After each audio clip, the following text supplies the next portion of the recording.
আমার বউ বৃদ্ধ হলে সেও এই বয়সে গিয়ে বিয়ে করবে। আচ্ছা, আমার মাকে যখন আমি এই বাসায় রাখতে চেয়েছিলাম, তুমি আমাকে রাখতে দাওনি কেন? সি সি সি, তোমার আব্বা বিয়ে করবে এইটাও আমার কানে শুনতে হইলো। এক পা কবরে চলে গেছে, আবার সে বিয়ে করতে চাচ্ছে। আব্বাজি এরকম একটা কাজ করবে তা আমি স্বপ্নেও ভাবতে পারিনি। ভাবো নাইতে কি হয়েছে, এখন বসে বসে ভাবো। আর তোমার বাপ বৃদ্ধাশ্রমে বসে আরেকটা বিয়ে করুক। পুরুষ মানুষের চরিত্র, বৃদ্ধাশ্রমে পাঠালে সেখানে বসে বিয়ে করতে চাচ্ছে। তুমি যে এখন এত কথা বলছো, বৃদ্ধাশ্রমে যাওয়ার কথা কি আমি বলেছিলাম নাকি তুমি ফোর্স করেছিলে? বৃদ্ধাশ্রমে যাওয়ার কারণে তো আব্বা আজকে বিয়ে করতে চাচ্ছেন, আর এখন তুমি পুরুষ মানুষের চরিত্র নিয়ে কথা বলছো।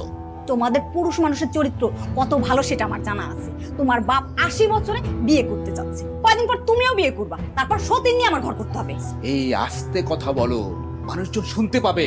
শুনতে পারি শুনুক, তোমার বাপ বিয়ে করলে আশেপাশের লোকজন এমনিতেই শুনবে, আমার কিচ্ছু বলা লাগবে না। তাড়াতাড়ি যাইয়া বৃদ্ধাশ্রমে বিয়েটা ঠেকাও, না হলে মান সম্মানে কিচ্ছু থাকবে না। আচ্ছা, তোমার বাপের চরিত্র কি এরকমই? সে যুবক বয়সে কয়টা বিয়ে করছে? এই তুমি এসব কি আজে বাজে কথা বলছো? যুবক বয়সে বিয়ে করবে মানে? আর বিয়ে যদি করে থাকে তাহলে তুমি এতদিন জানতে। আগে যেহেতু বিয়ে করে, এখন তাহলে এত সব যাচ্ছে না। তুমি চলো, আমি তোমার সাথে যাব। যেই মহিলা বিয়ে করতে চাচ্ছে সেই মহিলার উচিত একটা শিক্ষা দিব। এদের শিক্ষা না দিলে হবে না। বৃদ্ধাশ্রমে বসে প্রেম করে বিয়ে করতে চাচ্ছে। না, তোমাকে যেতে হবে না, আমি যাচ্ছি। যাও, যায় বিয়েটা ঠেকাও, না হলে কিন্তু আমি তোমাকে ডিভোর্স দিব।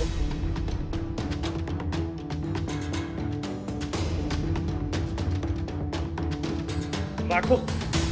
আমি অফিসে বসে খবর পাই তোমার মা নাকি বিয়ে করছে, মানে আমার শাশুড়ি বিয়ে করতেছে। এই কথাটা শোনার পর না আমার মনে হচ্ছে আমি বেঁচে আছি না মরে গেছি। আর শান্ত হও, এসব তোমাকে কে বলেছে? কিসব বাজে বাজে কথা বলছো তুমি? জাহাঙ্গীর নামে এক লোক আমাকে ফোন করছে, সেও নাকি বৃদ্ধাশ্রমে থাকে। সে আমাকে বলে তোমার মাকে বিয়ে করতে চায়। তার কথা শুনে মনে হয়েছে তোমার মাও আছে, তারা অলরেডি সিদ্ধান্ত নিয়ে ফেলছে তার বিয়ে করবে এই বয়সে। জাহাঙ্গীর আঙ্কেল কল করে তোমাকে এসব বলেছে? হ্যাঁ, তোমার জাহাঙ্গীর আঙ্কেলই ফোন করছে। সি সি সি, তোমার মা এই বয়সে বিয়ে করতেছে, আমার মান সম্মান সব শেষ করে ফেলতেছে। মনির, আমার মায়ের সম্বন্ধে আর একটা আজে বাজে কথা বলবে না। না বলে কি করব? এখন তোমার মার বিয়ে অ্যাটেন্ড করার জন্য বৃদ্ধাশ্রমে যাব?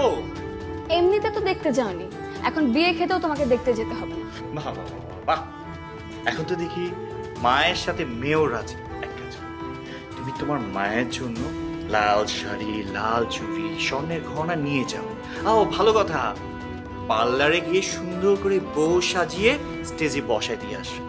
আর সোসাইটিতে আমার মাথা কাটা যাবে না। আচ্ছা, আমার মা বিয়ে করলে তোমার মাথা কাটা যাবে কেন? তোমার মা যদি বিয়ে করে এই বয়সে, তাহলে কি আমার মান সম্মান বাড়বে?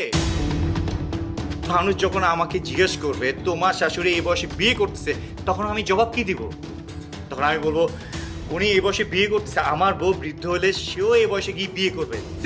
আচ্ছা, আমার মাকে যখন আমি এই বাসায় রাখতে চেয়েছিলাম, তুমি আমাকে রাখতে দাওনি কেন? এখন আমার মায়ের যা ইচ্ছা আমার মা তা করবে, তুমি কিচ্ছু বলতে পারবে না। আমার মা এখন বিয়ে করবে এবং তার বিয়ে করা উচিত। তোর মা যদি বিয়ে করে তাহলে তোকে আমি স্ট্রেট ডিভোর্স দিব। আর তোর মা কিভাবে বিয়ে করে সেটা আমি দেখে নিচ্ছি। আমি এখনই বৃদ্ধাশ্রমে যাব, তুই আমার সাথে যাবি, এক্ষুনি তুই রেডি হ।